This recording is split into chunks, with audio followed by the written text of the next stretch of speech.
Hey there, stewards. We are here today with Lacey Green, and we want to talk about building healthy habits for 2020. Now, this came about because Lacey and I were having a chat after the holidays, and we were talking about the similarities in fitness and getting fit and growing your business, building your business, and how at the end of the day, everything that you are today, where you are in your business, where you are even in your family life, it's really just a culmination of your habits. It's the things that you've been doing, the smaller things that you've been doing on a daily basis, a weekly basis, a monthly basis, whether it's intentional and healthy or whether it's unintentional and a bad habit. This is all contributed to where you are. And we have these big business goals. And you could compare it to a weight loss goal, right, Lacey? Mhm. And you have this number that you want to achieve, revenue, weight loss, whatever.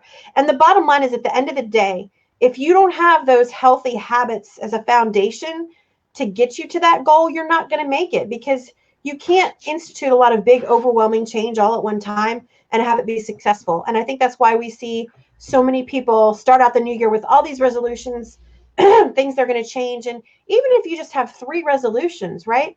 Maybe the first one is about weight loss. Maybe you want to lose 20 pounds. Um, but it's not just about losing 20 pounds. You have to institute all of these intentional habits in order for the weight loss to be a default of that habit change, right? And it's the same thing with your business. If you need to grow your audience, or you need to have a certain amount of revenue, you want X amount of members in your membership, you can't just divide that up by the months of the year and say, I'm going to add this many this month. You have to be doing those foundational things to get there. And so we talked about just the parallels that we see in that habit forming, and why that should really be your focus is the intentional formation of healthy habits, because that's what brings transformation. That's what brings lasting change, whether you're talking about relationships or business or family or fitness, health, weight loss, that kind of thing. And so, I want to talk too about this hustle and grind mentality. And you guys know that we've addressed this a little bit towards the end of the year and in a live, and you're going to hear a lot more about it in the coming year. But there's 2 different mindsets maybe out there in the entrepreneurial space, but one of them that you hear a lot of is it's like this hustle grind 24/7. And I'll sleep when I'm dead, or I'll sleep when I have money. You hear some people say that kind of thing. But even if we're not buying into that consciously, how many of us are still buying into that with our actions, because we will work into the night and burn the midnight oil, right? Or we'll work harder when we don't hit a goal. We think we have to do more, do more, do more. And I'm here to tell you, I think that probably you need to do less, because if you're in this group, you're here because you want to follow Christ and you want to do things in a way that honors God and that is in alignment with Scripture. And we can't ignore the model that he set for us. We can't ignore the lessons that he taught us, not only through his life, but that God taught us through Scripture. And even if you go back to the patterns of creation, rest and Sabbath inform a lot of what we do. And we tend to think of Sabbath as this one day a week that we don't work and that we go to church and we set it apart for God. And it's important. I don't want to downplay it. It's super important that we do that. And in fact, it was a commandment, right? To honor the Sabbath and keep it holy. So when we're not doing that, we're like actually breaking a 10th commandment. We tend to act like it's not a big deal. I know I have in my life. I have never thought of working on Sunday or not setting that side time and spending it in a way that honors God and allows rest and restoration and recharging. I've never thought of that as sinful, even though it clearly breaks a commandment when we don't do it, right? But it goes so much further beyond that. If you look at the creation story, right? God gave us day and he gave us night. He gave us the sun and the moon. And like we have all these ways around that now, right? We have electricity. We have the light bulb, thanks to Thomas Edison after 10,000 tries. We had candlelight at some point, to work by. But initially, we didn't have a choice. Humans had to shut down at sundown because they couldn't farm in the dark, right? So even within just the order of creation itself, God gave us these natural rhythms and these preset conditions that should have pushed us to rest, right? Aside from when he actually commanded it. And the thing that really blows my mind, guys, is, again, going back to the creation story, God rested on the seventh day. And he's infinite. He's limitless. He didn't need the rest. But I think it's because, I believe it's because he was setting a pattern for us. I can't know that specifically. Doesn't specifically say that in scripture, but I believe it was because he was setting this pattern for us, because we are not limitless. We are not infinite. We do need rest. We do need to recharge, and we need rhythms. We need rhythms of rest and restoration. And it's not just about Sabbath, and it's not just about sleeping. But Lacey, can you just talk about can you just talk a little bit about habit development and habit formation, and how that's crucial to fitness and health, and some of the parallels that you see to business? Yes. So it's incredible to me how many parallels there are between fitness and business, because it all does come down to habits. And I think it's common sense in business that you have to have good habits, but you don't think about it in fitness. And there are so many parallels. There's just so many. Like, we could cover like a whole day of parallels. But like that one day when you and I were talking, sleep is a big one, because we do tend to want to work too much, or stay up too late, or chase things too much, or hustle. We keep hearing the word hustle, hustle, hustle, hustle, hustle. And I hate that word, because even in fitness, hustle is bad. And just to give you a quick example, and I was thinking about this as you were talking, it's almost kind of funny the way that it came to my mind, because it didn't before now. But when you think about hustle and fitness, there's something called overtraining that you can do. And overtraining messes up your whole body. It messes up your metabolism. It messes up your energy. And it's from doing too much training, too much of fitness, like everything in moderation, right? And so when you have that hustle mentality, when it comes to your business, you also are kind of overtraining. And as you were talking, I was thinking about how God did give us rest. He did limit us where we need sleep, and sleep is restorative. It's a way our bodies restore. It's restoration. And God is the God of restoration of all things, sin and sleep and all kinds of things. But it's the same way with business. If we don't take care of our time in business the way that we would take care of our time in fitness, you can do too much. Of course, you could do too little too, but I think we tend to be, as business owners, too much. I think we always err on the side of too much. Yeah, I think so too. And I don't know that it's even always just the hustle mentality, but it's maybe something that's kind of like in our DNA as entrepreneurs and solopreneurs, that it's just kind of in us to grind. And we have this, sometimes it can come down to a trust issue, at least for me. I think in our actions, that we believe it all depends on us and the work that we're doing. Control. Yeah. Yeah, control, and like, we're not fully trusting him. I may say, I trust God. The outcome of my business is up to him. And right. Yes, we have to put in the work, and yes, we have to strive for excellence. However, if we're allowing that to be our overriding factor, we think that's the only thing that's involved in our outcome, whether you're talking about business or health or your family. If you think that's the only factor in your outcome, you're deluding yourself, because at the end of the day, like I mentioned, it kind of blows my mind when I think about the fact that keeping the Sabbath, keeping that rest and that restoration cycle, that habit, right, setting that rhythm, that was a command. That was a command, and we just treat it like it's nothing, but yet it was one of the 10 commands, right? So it was that important that it made like the top 10 list of the things that we have to do. And we don't treat it that way. We don't treat Sabbath rhythms as being that important, but it is. And that rest and that restoration is that important. And any habit that we're going to build that's going to be healthy is important, guys. And when we talk about growing spiritually, that's all based on habit too. We just call it a different word in church culture. We call it spiritual disciplines, and that sounds theologically, lofty, but it's just habits. It's just building healthy habits of prayer, habits of studying scripture and the word, the habit of praise, a habit of reflecting on the word. These are habits of fellowshipping with other believers, which not just fellowshipping, but living life, discipleship. Every bit of that we're called to do as the church it's all based on habits, right? So every good thing is based on kind of a cycle of habits. And I'm seeing this, I'm seeing this need for all of our habits to be kind of Sabbath fueled habits, because if we don't build in these cycles of rest and recharging, and we don't give ourselves margin, right, with our time, then we're not going to be able to follow those commands. We're not going to be able to be obedient. And it's bad stewardship. If we're not taking care of our bodies, if we're not taking care of our health, then it's bad stewardship, you know. And I'm reminded of a lesson that I've been taught over years.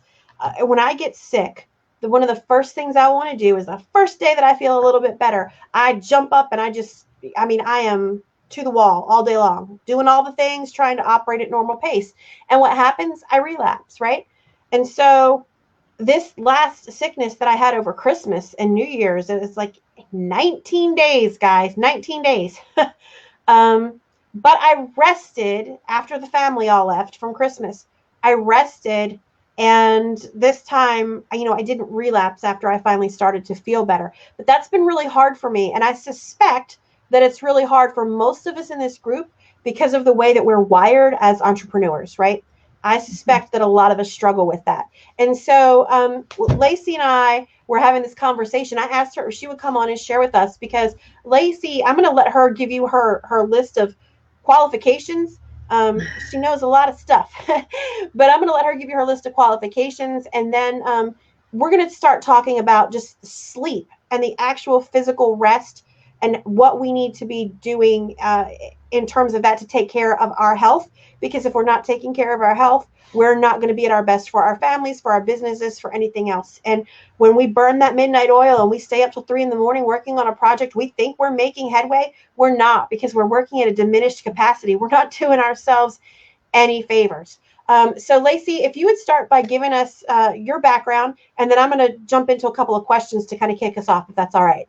Okay. So one of my things that is in my background that kind of helps with the particular habit that we're talking about today, I have 12 habits, by the way, that we work on, but this is just one of them. And my background is in respiratory therapy, and I had a lot of patients as part of my job with sleep issues, like sleep apnea. And so I've dealt with a lot of sleep issues medically, which is kind of interesting. So I have that spin on all of this too. But I am a pro bodybuilder, so sleep is important to me because sleep is when my muscles are growing. I am a certified elite trainer. An elite trainer is someone who just has a whole lot of extra. It's like alphabet soup behind my name. I just have a lot of certifications. So I'm certified in fitness nutrition. I am certified as a bodybuilding coach. I'm a certified specialist in bodybuilding and a certified personal trainer. So a lot of fitness there. What was the other question? So you want me to say my background? I think that's about it.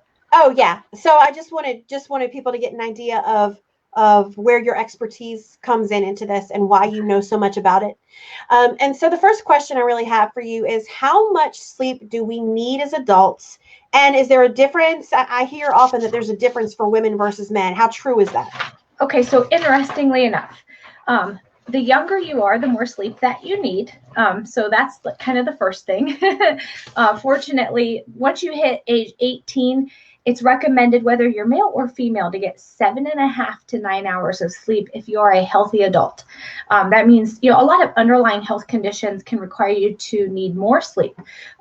9 hours of sleep is not like the cap. Some people need more sleep. So it is actually variable from person to person.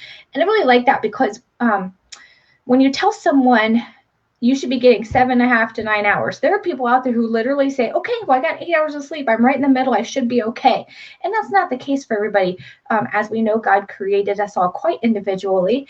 And so the amount of sleep that you need might differ from the amount of sleep that I need, but generally no less than 7.5 hours of good quality sleep is needed. And there are ways to know if you're getting enough sleep.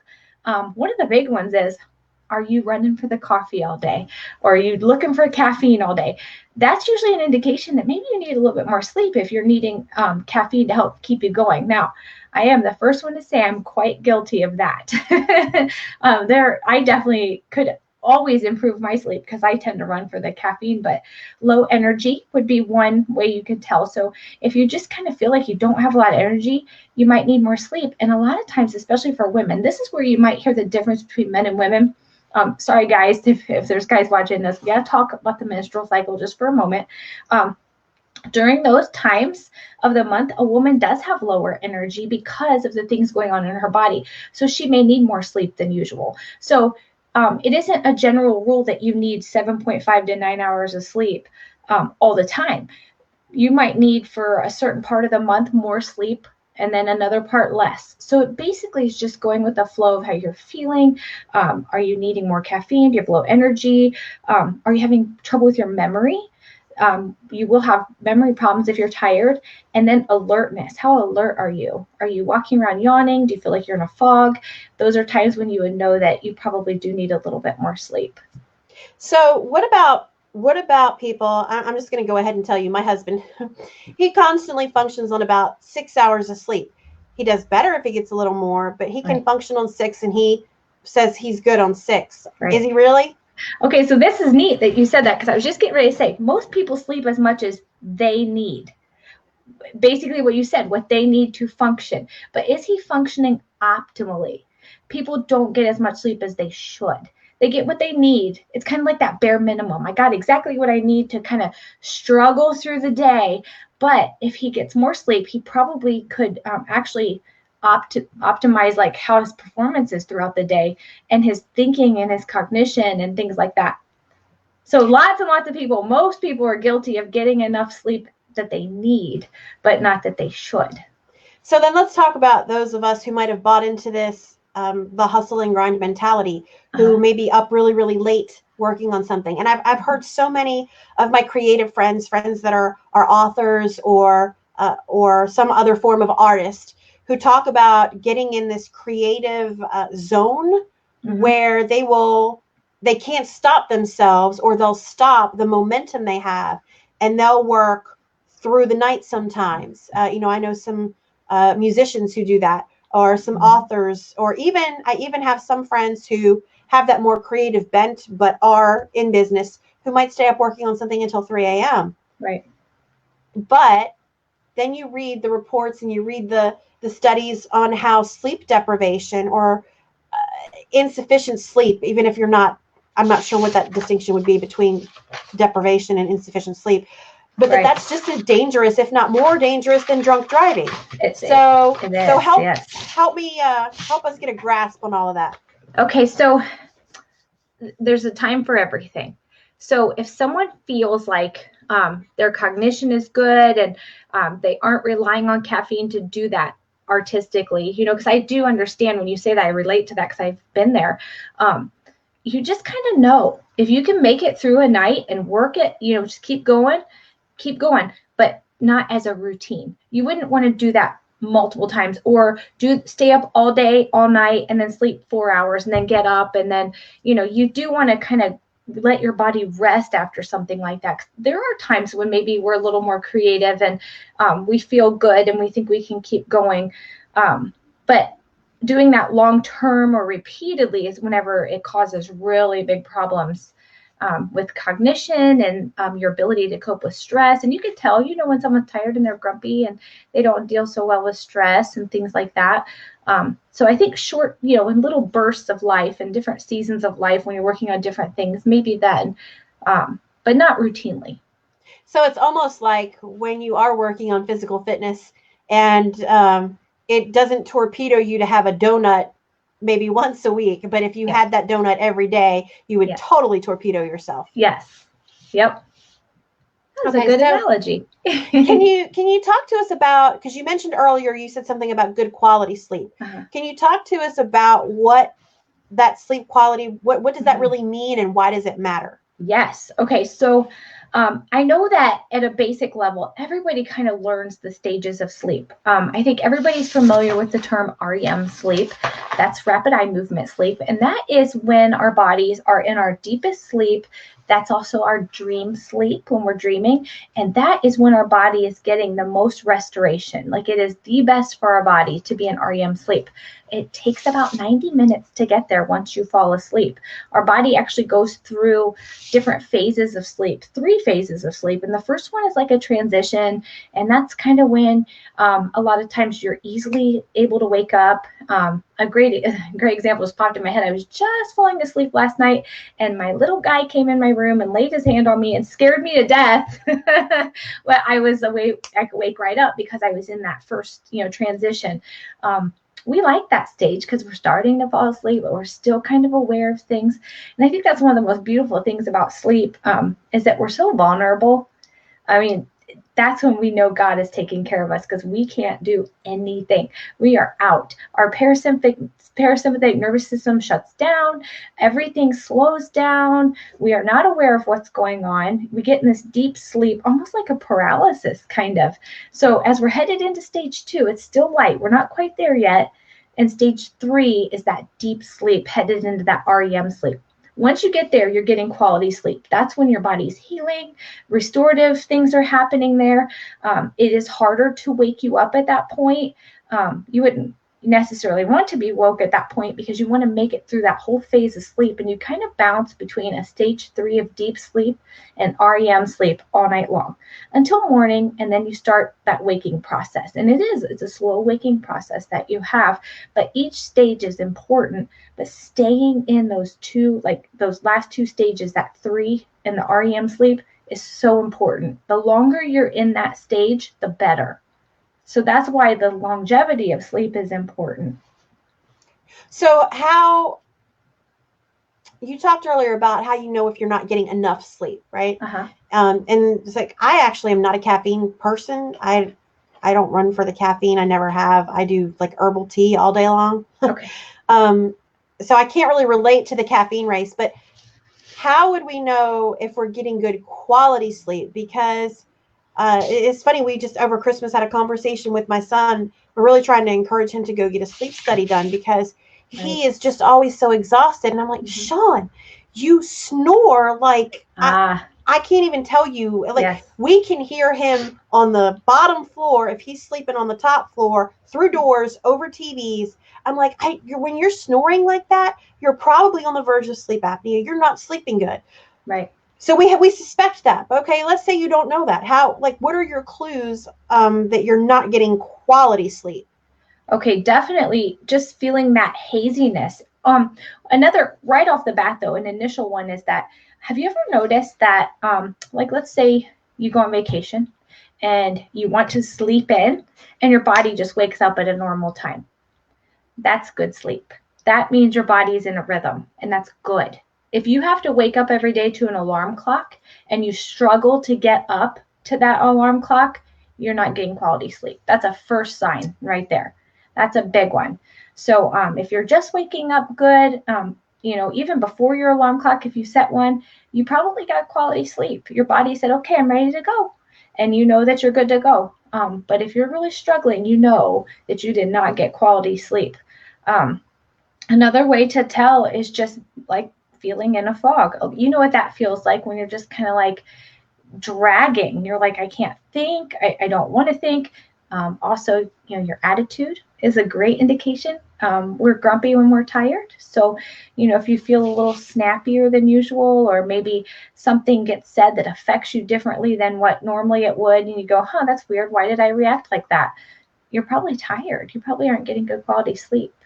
And snoring is a big sign. It's possible that maybe you're right about that if you suspect that.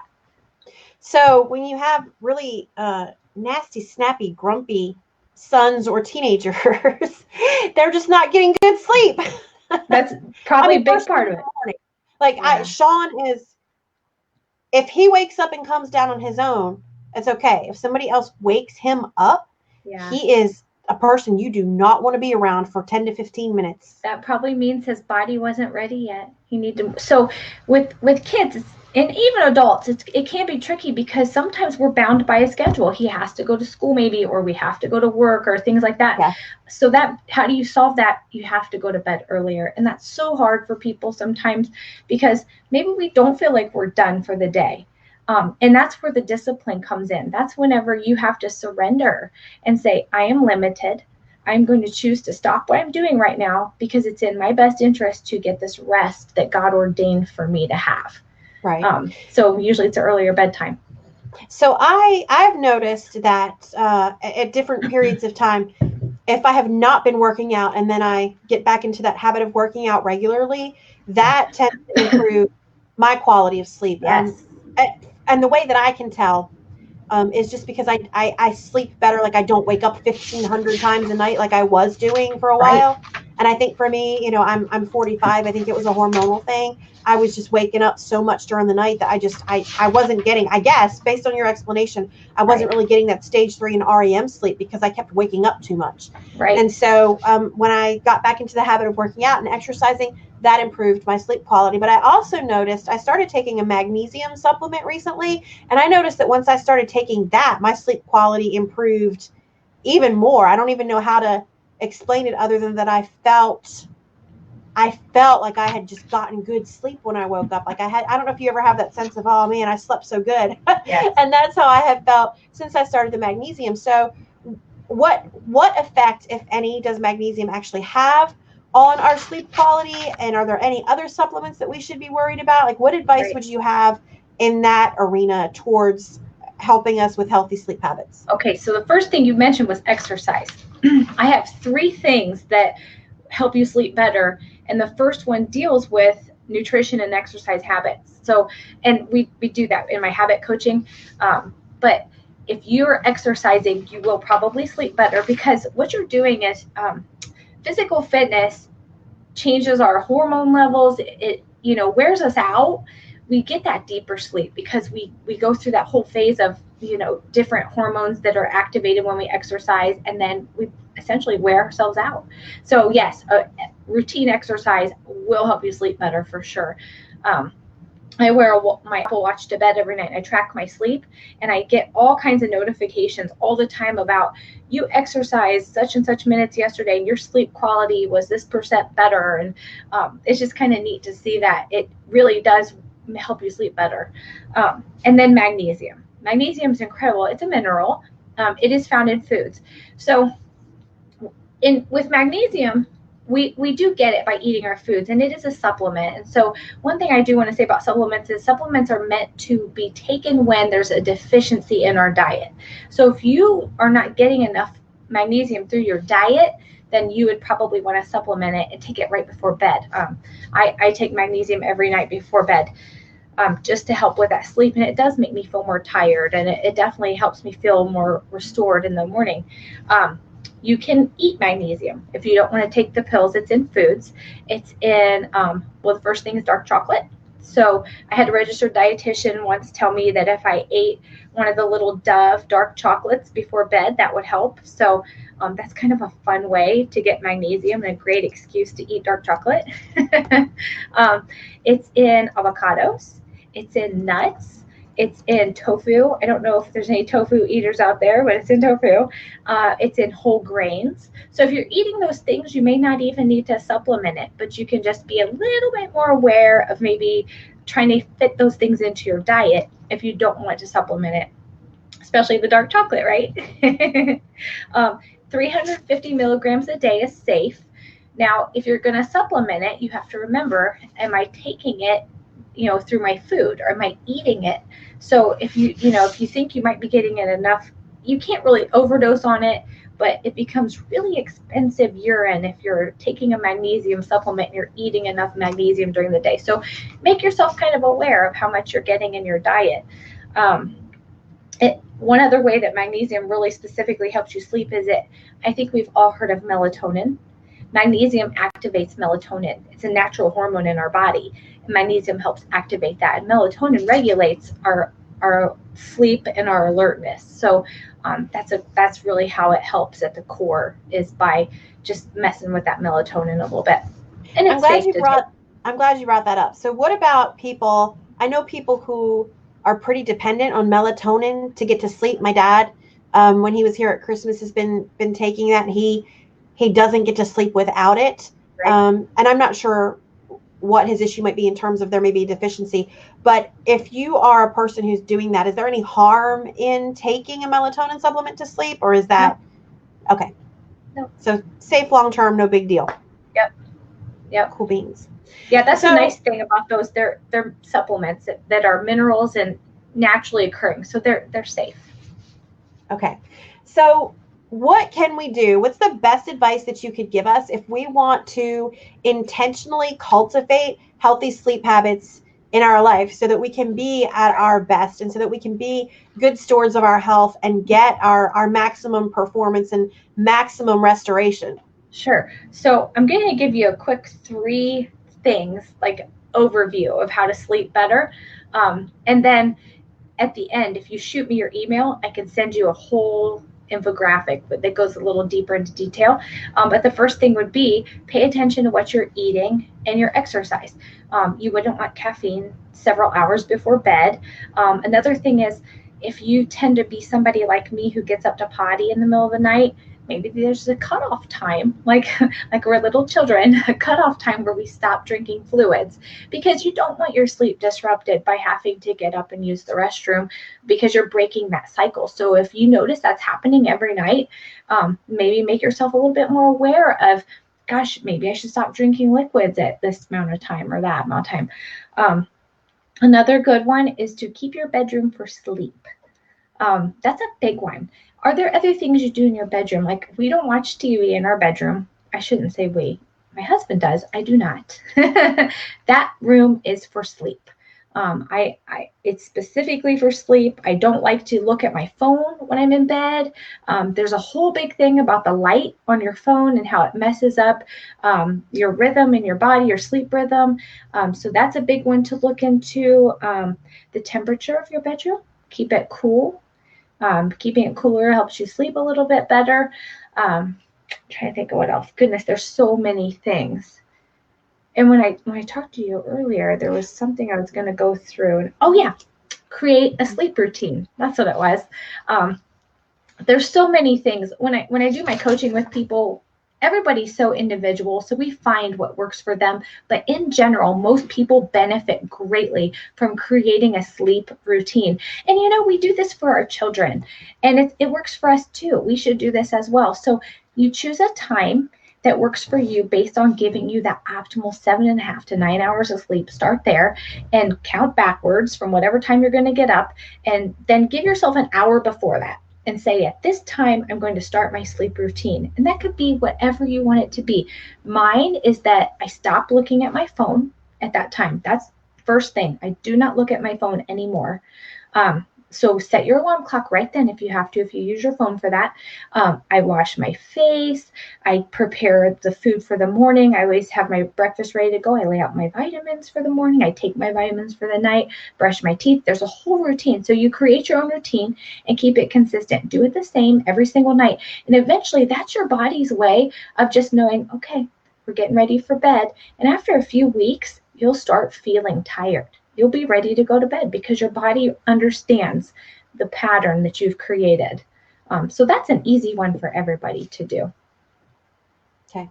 And so you mentioned an infographic that would be helpful, and people can just email, put their email in the comments and you can email that to them? Yeah, if you put your email in the comments, or just shoot me a message if you want to, however you want to, or tell Heather and I'll send it to you. I'll add you to my little email list and I'll send it to you. So before we go, I want you to explain in a little bit more detail what you do with your healthy habits coaching and why that's important to our overall health. I mean, I know we've kind of touched on it because habit formation is everything for change and transformation. But can you talk about that a little bit more and talk about how working with you can help people to get those healthy habits for life? Boy, I could get long-winded about this, so I'm going to be careful to try to keep it. I get excited about it because, like I said, I'm a professional bodybuilder, and to get to this elite level of my physique and my training, it wasn't like I just woke up one day and I was like, I'm going to do this, because there's a lot of discipline involved in what I do. One day I just realized, I was like, there's habits that I changed that got me here. And it kind of came from, I had clients who were really struggling with staying consistent with going to the gym, staying consistent with going, with their nutrition. And I was like, it's their habits. They haven't changed habits yet. They're not ready for the other things because they haven't changed their habits. So I identified 12 habits that I personally changed in my life that changed my lifestyle.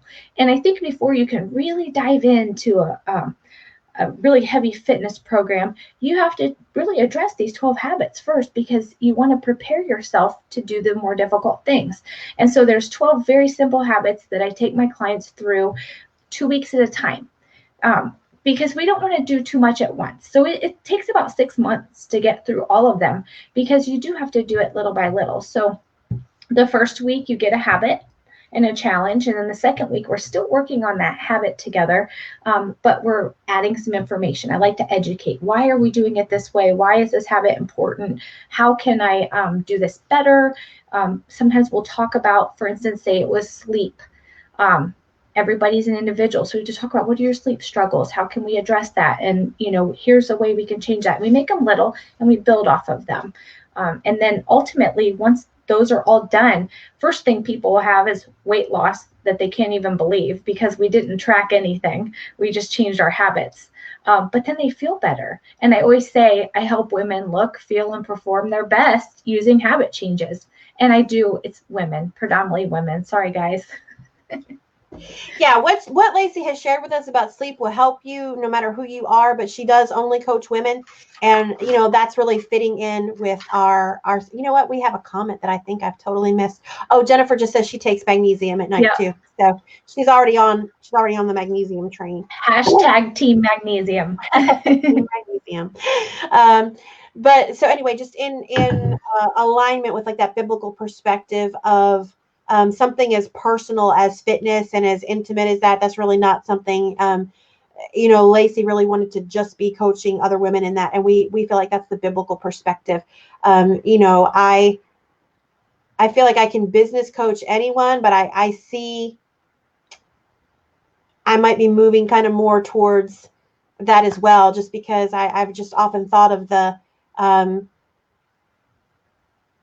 I don't want to, there can be danger in it, but also there can just be misinterpreted intentions or cues, or just a danger of establishing that intimacy. So I just wanted to applaud you for just taking women clients, because I understand the nature of that, especially with what you're doing. And with what you do, it involves a lot of physique and personal fitness stuff too, that just really wouldn't be appropriate in a mixed sex environment. So anyway, I just want to be sure that sorry, guys. That our solopreneurs, that are women know where to find you. So where can they find you if they were interested in? Obviously, you're in the group, but yes. So where will they find you? Oh gosh, all kinds of places. So yes, I'm in the group. I do have my own personal Facebook page, which is just my name. There's also a group I have on Facebook that, gosh, the name just totally slipped me. You know what, though? It's easier to find just me personally on Facebook, actually. And I have a website, www.c, like Colossians, 323fitness.com. You can get on my email list there. I'm on Instagram under Lacey Green Coaching, green like the color. I think that's it. Okay. And can they tag you just in the comments if they have any additional questions about anything? Yeah. Okay, yeah. Great. And so, guys, we're going to be talking about this, not the sleep aspect of this, but we're really going to be talking a lot over the next couple of months about these Sabbath rhythms and how to weave them into our lives, because sleep and health are not the only things that Sabbath impacts. And so hope you guys will join us. Hope you got something from today. And please drop any questions or comments below. Lacey, thank you so much for your time. I appreciate your generosity in sharing your knowledge with us. Yes, thank you. Have a fantastic day.